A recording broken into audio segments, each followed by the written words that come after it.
It didn't start with a name, it didn't start with a photograph, and it didn't start with a place that anyone can point out on a map.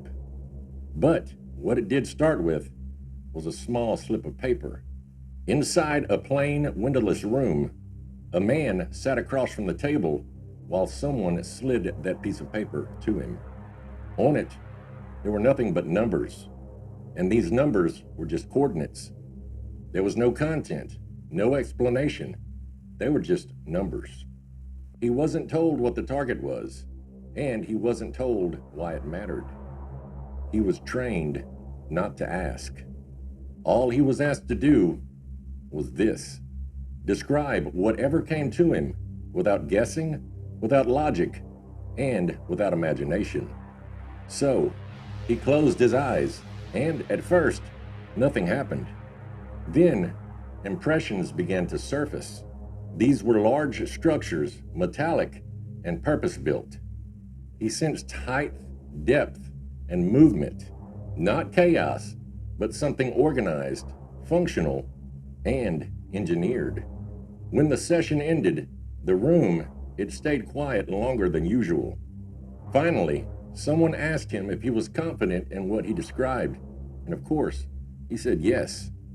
According to people that were involved with the program, days later, satellite imagery, it was reviewed, and elements of what came back reportedly matched the details that the man had no clearance, access, or any conventional way of knowing what he knew.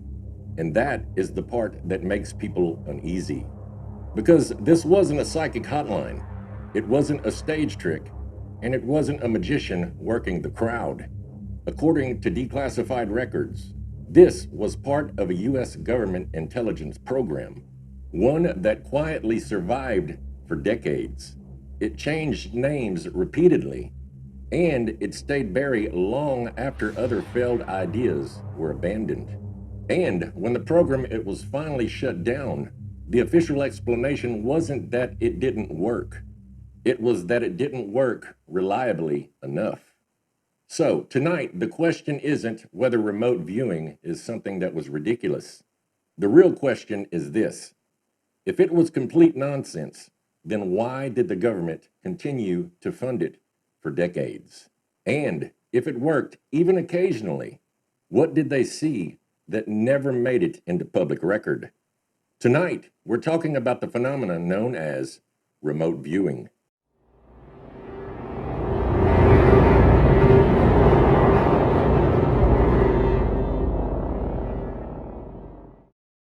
Welcome back, listeners and watchers, to another deep and dark episode of Relative Perspective. As always, I'm your host, Stephen, and tonight we're diving into the strange and uncomfortable world of remote viewing.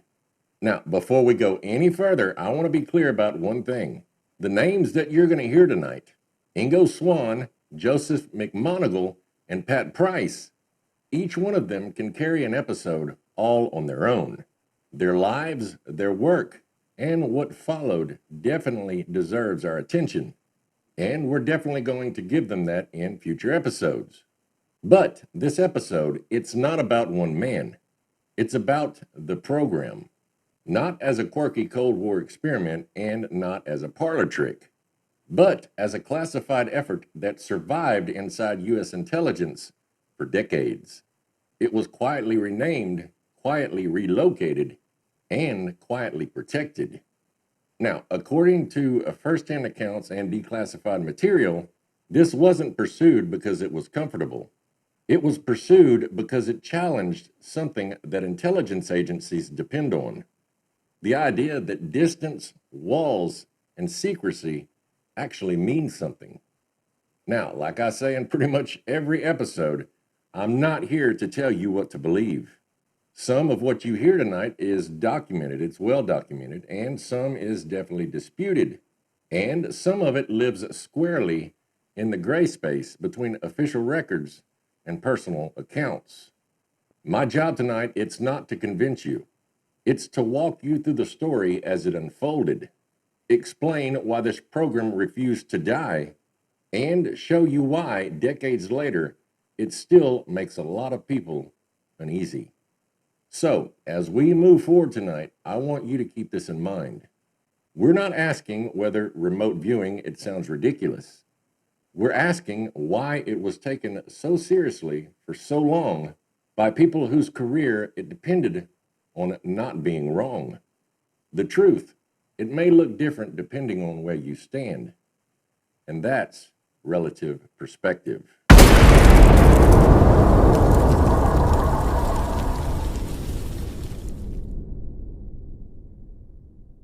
To understand why remote viewing ever got taken seriously, you have to put yourself in the Cold War.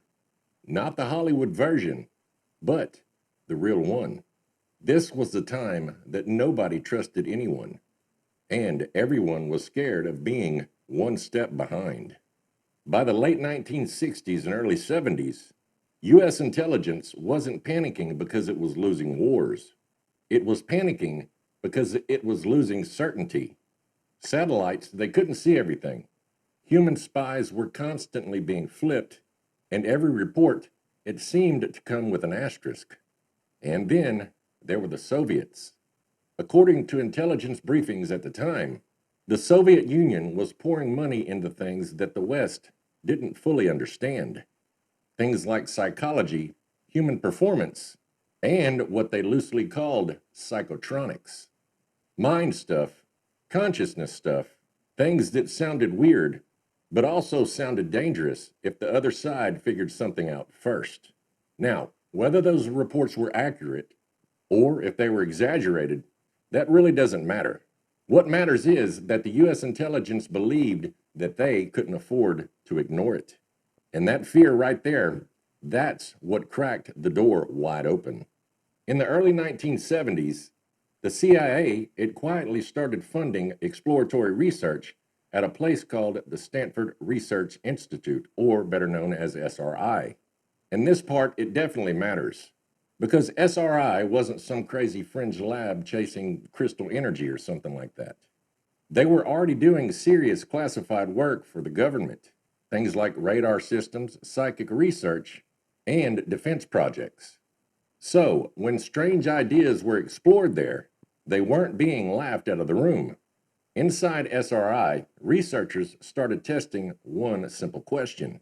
Could certain people describe physical locations without using their physical senses?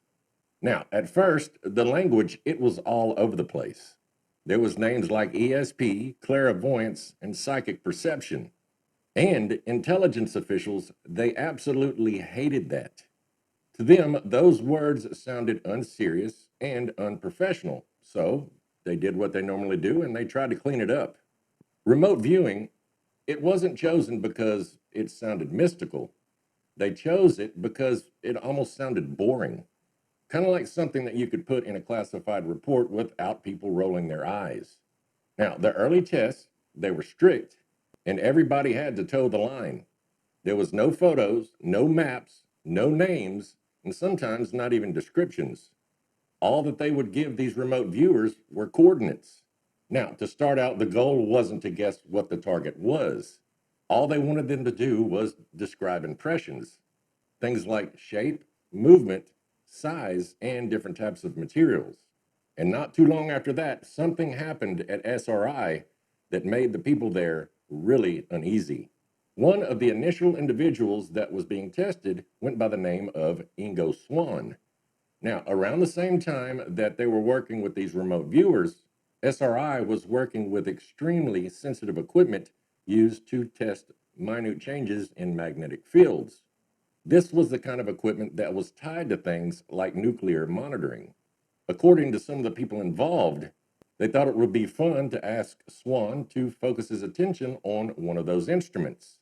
There was no touching, no wires attached, and definitely no physical interaction.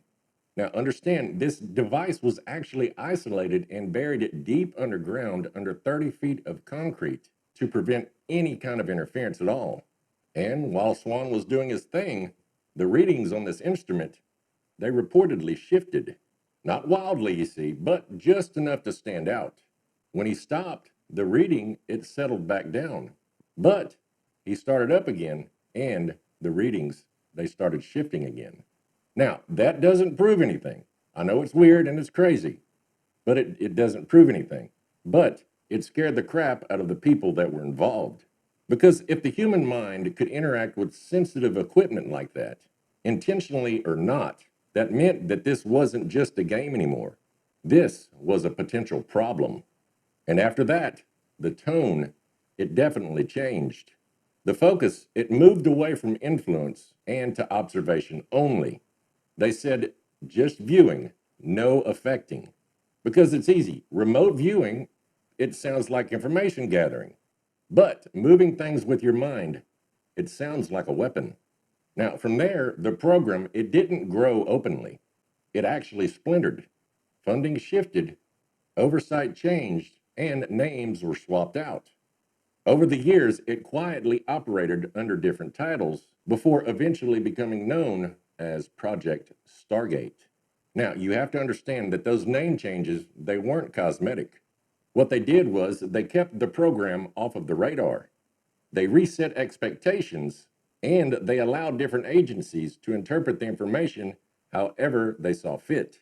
Skeptics could dismiss it, believers could argue for it, and leadership could keep it alive just in case. Eventually, parts of the program it ended up in Fort Meade, and this was right in the orbit of major intelligence operations. Now, you have to look at it like this. You don't put something there if you think it's useless. From the start, officials were painfully aware of what they called the giggle factor. To them, the real danger wasn't that this program might fail. It was that people actually might find out that it existed. So, remote viewing, it was never treated like some kind of miracle solution. It was almost treated like a backup, something that you didn't trust, but you didn't want to ignore it either. And that's the key to this whole thing. Remote viewing, it didn't survive because everyone believed in it. It survived because nobody wanted to be the one to shut it down and then later find out that they were wrong. And once that door stayed open long enough, the focus, it shifted once again. They stopped asking if this could work, and they started asking who might be able to do this.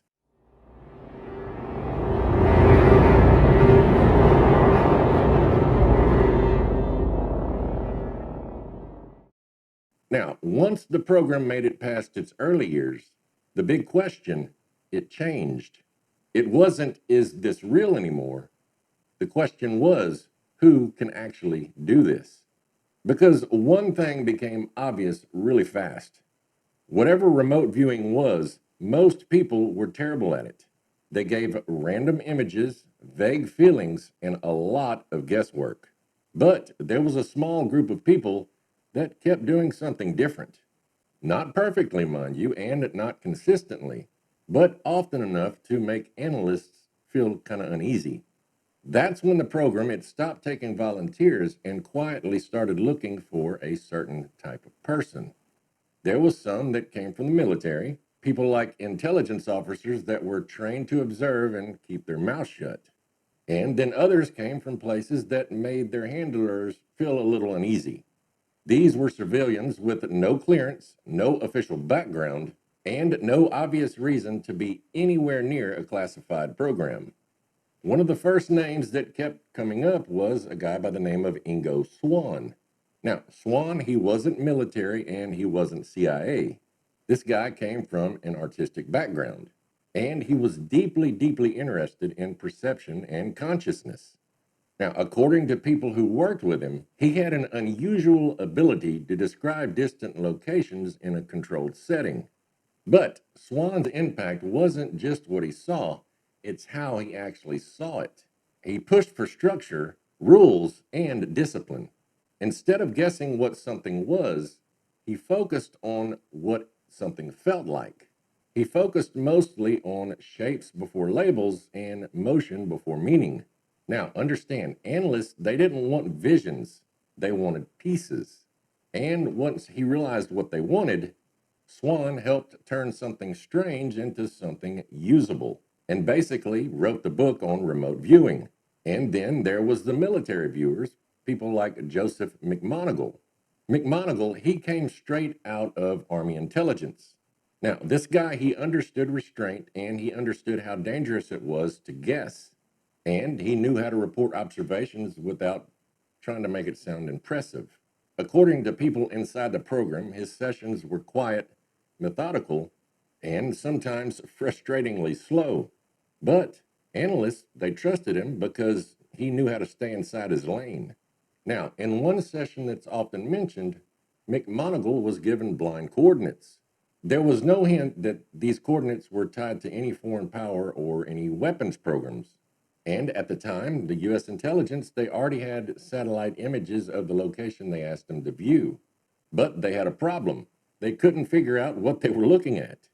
Now, McMonagall, he didn't name the site, he just described what it was doing. And according to those accounts, his description lined up with what analysts later found out through other means of intelligence. Now, this is not because remote viewing replaced anything, but it definitely pointed them in the right direction. And that definitely mattered because it suggested that sometimes someone sitting in a chair could give context that satellites couldn't. That's why McMonagall became Remote Viewer 001 for the Army. Not because he was flashy, but because he was controlled and useful without being reckless. And then there's Pat Price. Now, look, I understand that Pat Price came a little bit before Joe McMonagall, but there's a reason why I put him in this part of the story instead of before Joe. You see, Price, he didn't fit neatly into either category. He wasn't theatrical like Swann, and he definitely wasn't restrained like McMonagall. Price was intense, confident, and unsettling. He was known by some to be one of the best remote viewers there ever was. Where others described impressions, Price, he would describe layouts. He didn't just sense places, he moved through them. He talked about structures, equipment, and internal organization with a level of detail that made his handlers extremely nervous. And more than once, people claimed that Price, he didn't stay inside his assigned targets. He would follow impressions wherever they lead him. And that is definitely a problem in intelligence work, not because it's wrong, but because it's uncontrollable. Now, none of these viewers were perfect. Their sessions were full of misses and contradictions. Hell, even they admitted that.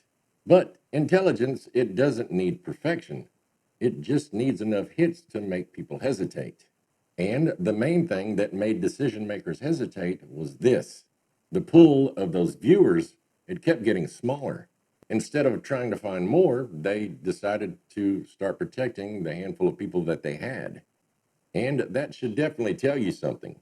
If this was all imagination, then I think the program should have widened the net. Instead, it did the exact opposite. It tightened it. Because at that point right there, this is when it stopped being about curiosity and started being about control.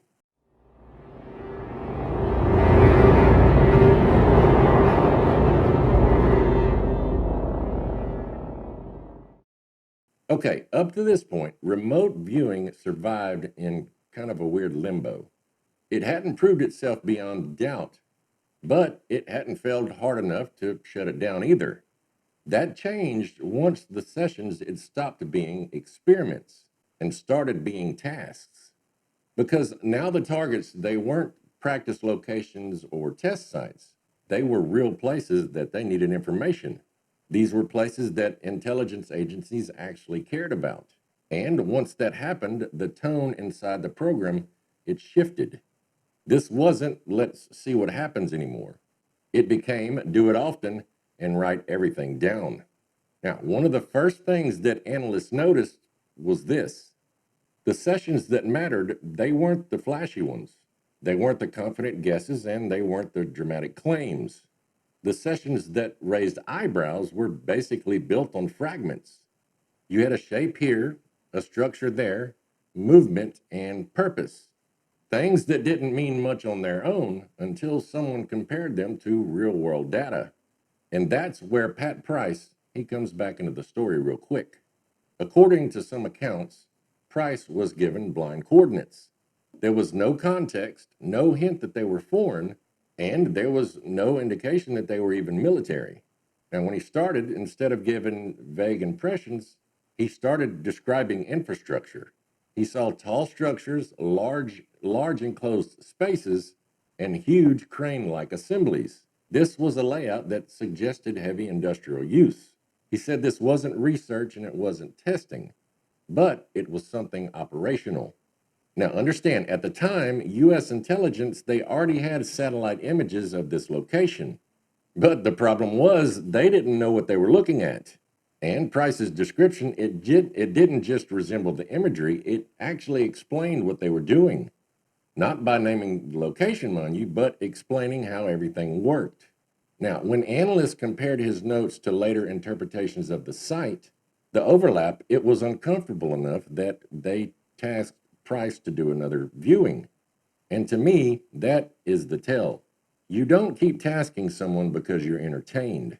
You do it because you're uneasy, and he definitely gets results. Because if you were one of those handlers, you've got to be asking yourself a very dangerous question. Was that a fluke, or did I just witness something that's unbelievable? And Price, he wasn't alone. While his sessions were very intense and very detailed, others were hitting this stuff at different angles.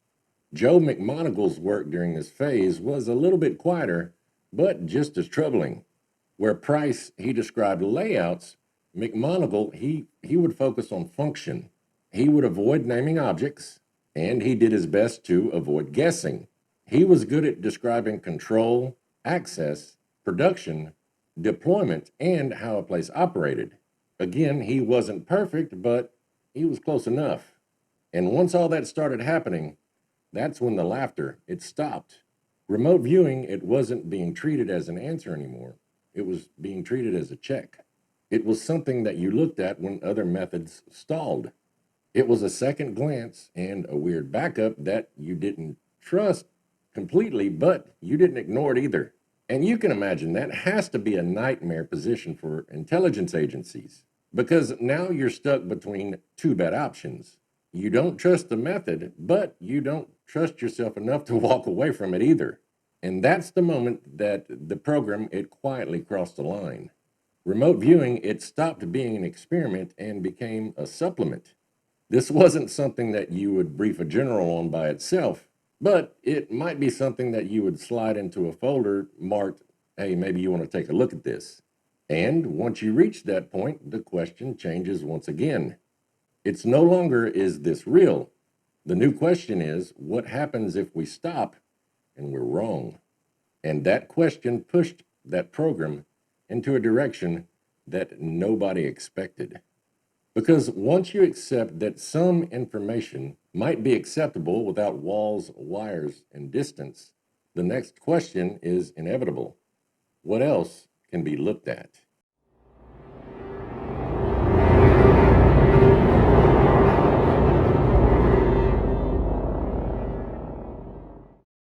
Okay, up to this point, as strange as remote viewing was, it still lived in the real world. You looked at facilities, installations, and coordinates that are on Earth. These are places that you could, at least in theory, visit. And then someone inside the program asked a question that should have stopped this cold. He asked, what if the target isn't a place that we can physically visit? Because once that door cracked open, remote viewing, it stopped looking like intelligence work and started looking like trespassing.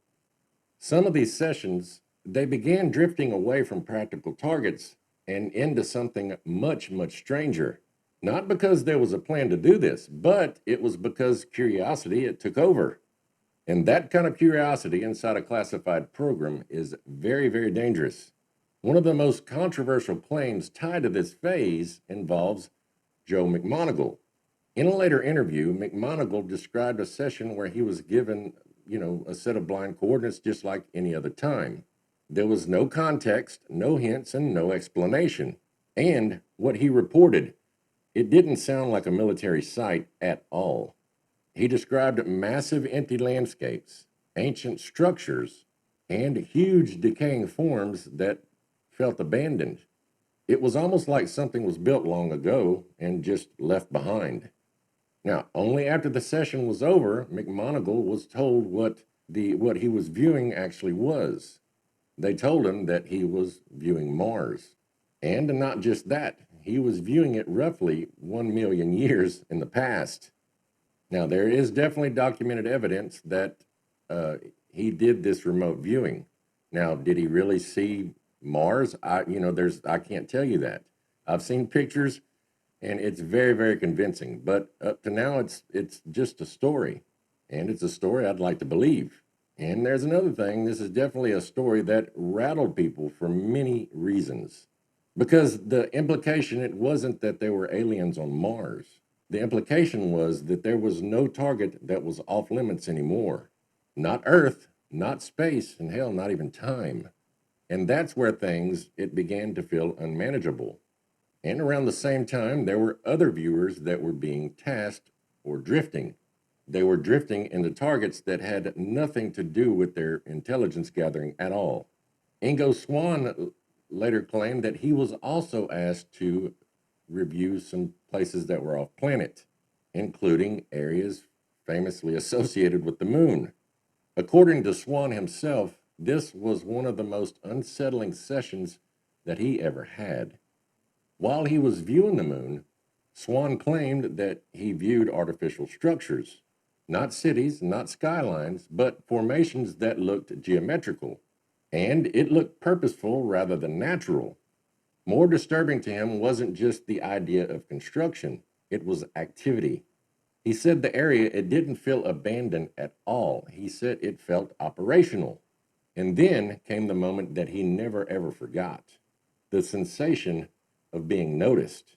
Now, he said he wasn't attacked and he didn't feel threatened.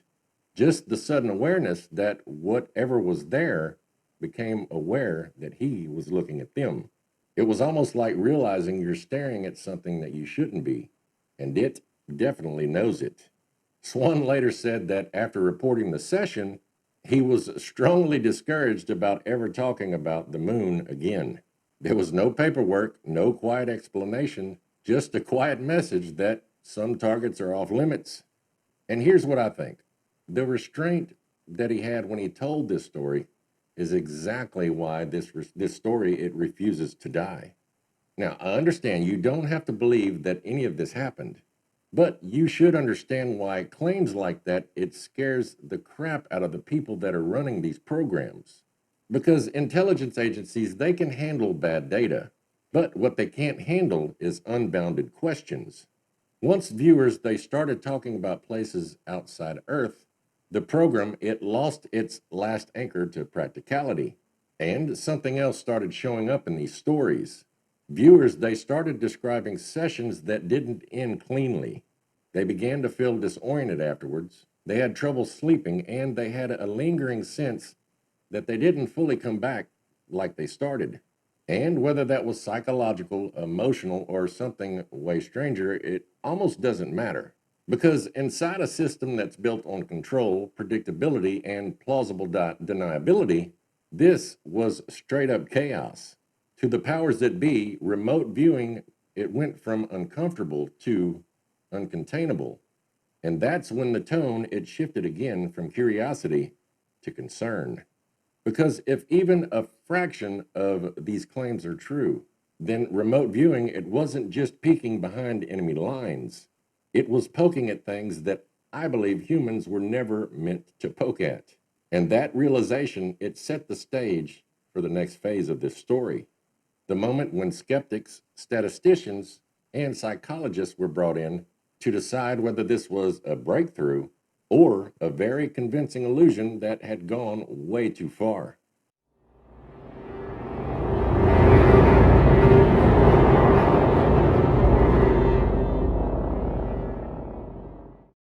Now, by the mid 1990s, to some people, remote viewing had become almost like a headache.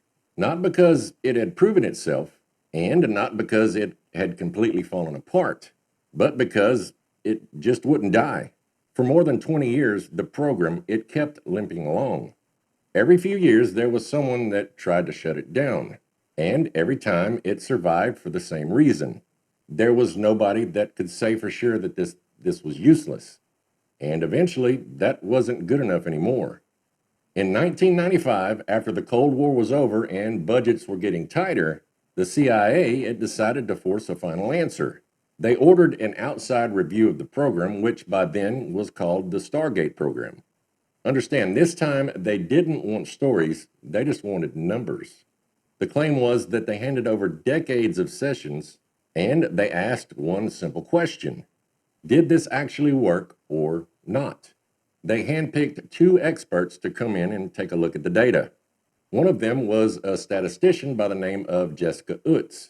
And after going through all the studies, Utz said something that made people really uncomfortable. She argued that the results that she looked at, they were definitely not random. She said that there was enough correct hits across the data that she saw that suggested that there was something going on. And that's even if nobody understood what it was. Now understand, she didn't say that remote viewing, it was proven. All she said was that it didn't look like pure coincidence with all these hits. And then on the other side of the coin, there was this expert by the name of Ray Hyman. Now understand, Hyman was already known as someone who never really believed in this remote viewing phenomenon. Knowing that, they still gave this guy an opportunity to put his fingerprints all over this stuff. He looked at the same material that Jessica looked at, and of course, he came up with an opposite outcome. Hyman argued that the studies, it was racked with problems. He said that judging was too subjective, and he said that these people could see patterns simply because they wanted to see them. And most importantly, he said that remote viewing wasn't reliable enough to be depended on. And this is the part that really matters. They weren't arguing about belief, they were arguing about usefulness. Jessica was basically saying that this is strange enough that they still need to keep working with it and studying it. And Hyman was saying that this is never ever going to be dependable. And for intelligence agencies, that second sentence, that is a deal breaker. If something isn't dependable, then you just throw it out. So the CIA, it made its call. In 1995, the Stargate program was officially shut down. And the public explanation was simple. They said that remote viewing, it didn't produce enough value to keep it going. End of story. Except it wasn't. Because if you read between the lines, you notice that the report, it never says that remote viewing was fake. It said it wasn't consistent and it wasn't predictable. And it couldn't be trusted when real decisions were on the line. And to me, that's a big difference. It means that the program, it didn't end because it failed. It ended because it couldn't be controlled. And governments, they hate things that they can't control. So officially, they shut it down, they declassified it, and they moved on. But the uncomfortable part is this. After 20 years, there was no one involved that was willing to say that this was nothing. And that lingering uncertainty is what leads us to the final phase of this story. Because once the program ended, the questions didn't. The focus, it shifted away from the research and onto the people who were part of it.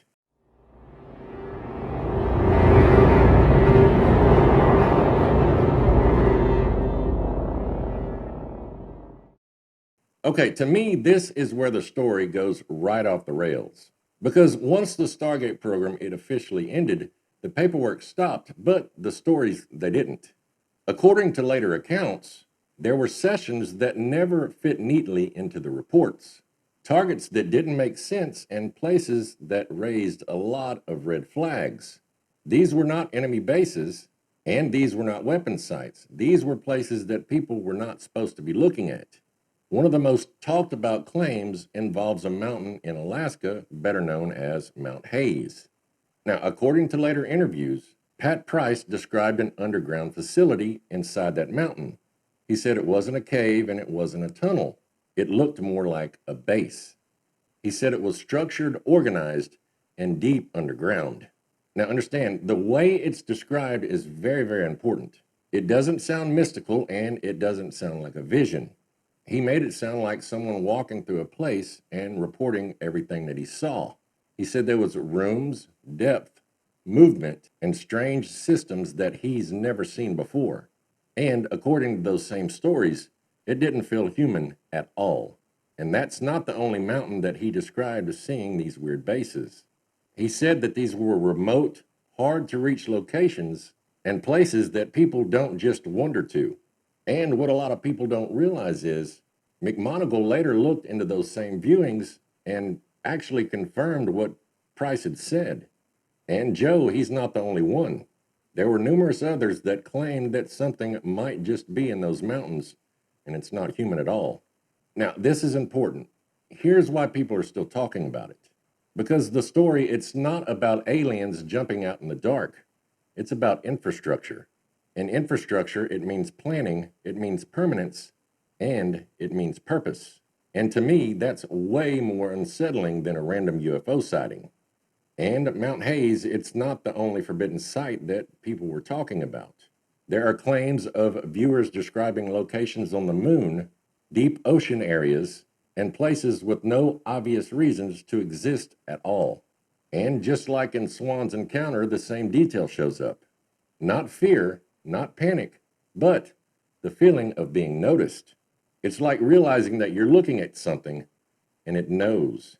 Now, whether that was stress, imagination, or something way stranger, it doesn't really matter. Because once that idea it entered the room, remote viewing, it stopped being interesting and started being dangerous.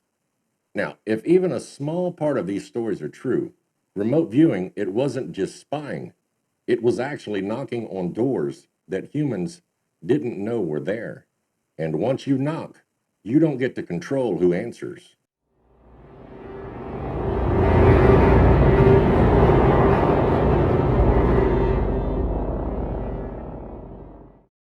Okay, every secret program, it has an ending on paper. But the real ending, it shows up in what happens to the people that were involved. And when you look at remote viewing through that lens, you can see that it doesn't end cleanly. Okay, let's start with Pat Price. Now, as you know by now, Price, he wasn't a background figure, and he definitely wasn't a hobbyist. He was one of the best and most intense viewers that the program ever had. He didn't just describe places, he moved through them. He didn't stop when things got strange, and he didn't always stay inside his assigned targets. And to the powers that be, that was a big problem. In 1975, not very long after he remote viewed Mount Hayes, Price was found dead in a Las Vegas hotel room. Now, the official cause of death was a heart attack. But strangely, there was no he wasn't sick and there was no warning. And according to some accounts, his death was handled quickly and very quietly. There was no autopsy, no real investigation, and other claims even state that he was cremated before his wife even got to see him. Not only that, they buried him in an unmarked grave. This is just my opinion, but I'm guessing that people in the program took that as a cautionary tale, and they basically stopped talking about Pat Price. There was no debating about him, no defending him, and no expanding on his works. It was just silence. Now, look, I'm not saying that his death had anything to do with the program. There's no proof of that at all. But to me, here's the uncomfortable part. If you were running a classified program and one of your best viewers were describing stuff that didn't fit the mission at all, things that raised questions that you couldn't control, that person, he becomes a problem really, really fast. Not because he's wrong, but because he won't stop looking. Then there's Ingo Swann. Swann, he lived longer, but his later years, they tell a story too. After the program ended, he talked less about techniques and more about limits. He often talked about lines that you shouldn't cross and about places that felt off limits for a good reason. Now, understand, he never claimed that everything that he saw was true, but he did claim that there was some things that were not meant to be explored, and that once you cross certain boundaries, there is no going back. Now, Swann, he died in 2013. There was no debrief, no official response, and no one stepping forward to say he was wrong. Again, just silence. And then there's Joseph McMonagle. McMonagle, he's the outlier. He survived. He stayed careful, he stayed measured, and he learned when to stop talking. He said openly that some sessions they disturbed him enough that basically he shelved them, and he never wanted to revisit them at all. Not because they were silly, but because they went a bit too far. And that difference, it definitely matters. The ones who wandered, the ones who pushed, the ones who didn't respect imaginary boundaries, those are the names that are surrounded by silence. So, here's the question that refuses to go away. If remote viewing was just imagination, then why does this pattern keep showing up? Why do the most controversial viewers they fade out of the story?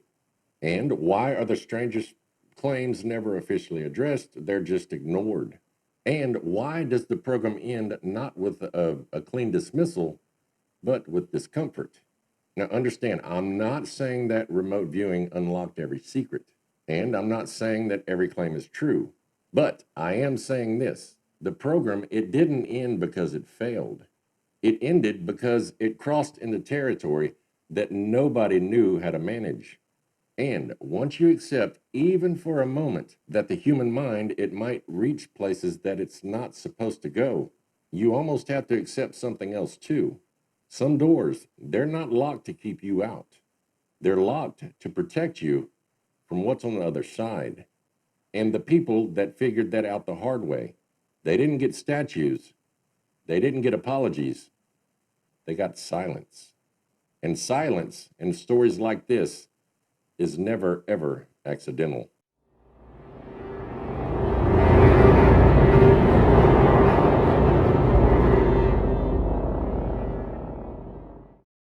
Okay, here's where I land on all this. I don't think remote viewing was fake, but in my opinion, I also think that the people running it never fully understood what they were dealing with. What sticks with me, it's not the wildest claims, it's how this thing ended or supposedly ended. There was no big announcements, no explanations, just a quiet shutdown and a lot of unanswered questions. And that's usually not how failed programs end. And also, this is where some people look at this story a little differently. They don't focus on what remote viewers they claim to see. They focus on the act itself. The idea that maybe the problem, it wasn't just the results, but the fact that people were trying to look where they didn't fully understand the consequences of their actions. Not exploration, but just maybe they were crossing a line. Now, I'm not here to claim that I know exactly what remote viewing really was, and I don't know how much it worked or why. But I do know this. When something is truly useless, it gets shut down pretty fast. And when something makes people feel a little too uncomfortable, it tends to fade out quietly. And remote viewing, it didn't disappear. And whatever you think about it, that choice alone, it says a lot.